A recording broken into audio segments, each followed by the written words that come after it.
Getting Started on Google, Part 2, from businessinsights.co.uk. On a previous video, we looked at whether your site is known to Google, whether it's indexed, and how it's ranking at the current time. And we looked briefly at how to improve things. Today, we're going to, in the next 3 videos, we're going to look at how to improve things on Google and what you can do about it. So there are 3 main areas that you can look at improving. You can add and improve the content that you have, the pages that are on your website, which is what we'll look at in this video. You can increase the number of links both between pages on your website and coming from other websites, and you can do some technical bits or get somebody to do some technical bits for you. Both the last 2 we'll cover in the next 2 videos. So turning to content.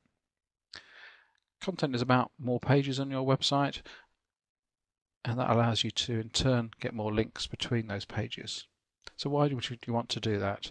Well, search engines are based on the words on the page and the links that it finds to pages, whether those pages are that link to that page are from your site or from other sites. There's a magical formula that nobody knows and is probably constantly changing and evolving, that Google uses, for example, but it is based around words on a page and links to your pages. Simple as that. If you create more content pages, you're obviously able to create links between those pages that you control. It's obviously much easier to add a link on your website rather than ask somebody else to add a link on your behalf. But fundamentally, the more pages you have, the more chance, the more seeds you have out there for people to be able to find. The more pages you have, the more words you potentially have out there, and some of those may well on a particular day match the Google formula better than other pages.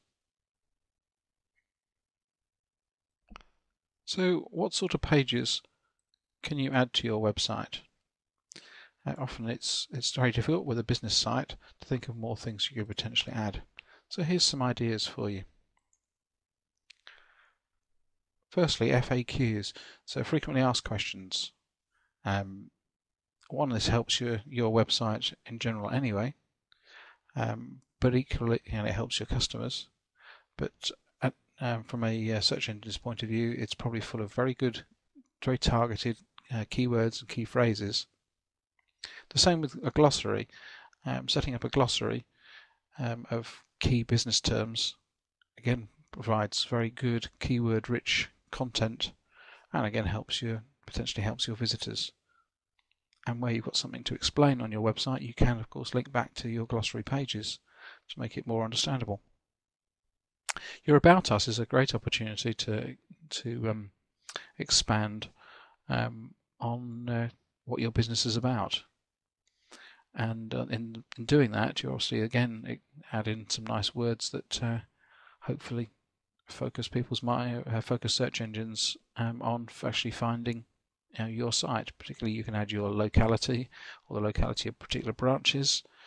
So then you have an association of your main keyword phrases that relate to your business with the location, which may well bring in extra traffic. Testimonials again help out your potential web visitors, and the content is not too difficult to find if you ask your customers to provide you with testimonials. Case studies again supports your business and gives you more chance of getting some extra words out there. Regular news and news updates on, even if it's only small snippets of things that are going on. It partly also it means that your website is having at least some form of regular updating going on to it, which Google likes to see. It likes to see new and fresh things. So pull that news content to the front page, for example. Another example of things might be getting started guides. So if you have a particular product or service and you want to, and it has particular issues, either in terms of installing it or getting to know how to pick the right product in the first place, or pick the right service, or help people use things afterwards. There's lots of scope there for additional content that you can put on your site. So does this all work? Well, let's just have a little look at an example. Well, I found while I was searching for good examples in terms of what could these pages look like, I did a little search about plumbing, and look what came up at the top. Frequently asked questions on that particular website. Seems that I came across several plumbing FAQs as I was searching around. So there's an example of what an FAQ might look like. Series of questions with answers in turn. So as you can see here, you've got a question that says, can you tell me exactly how much this plumbing job will cost me, with a little description underneath it. Why is this the best, this company the best choice, and so on. And they've got some other ideas there. Plumbing tips, another way of getting people to enlarge the FAQ for you by allowing them to ask you a question which you can then answer and post back on the website.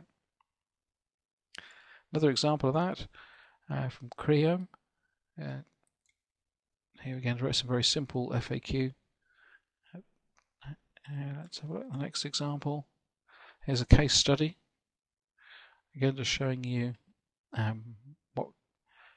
there's several case studies there that then obviously go into more detail. So that's like a menu page showing you the case studies. So hopefully that's given you some ideas of some new and additional content that you can put on your site to sow more pages into the Google index and allow you to have further and increased rankings and get more people to your website.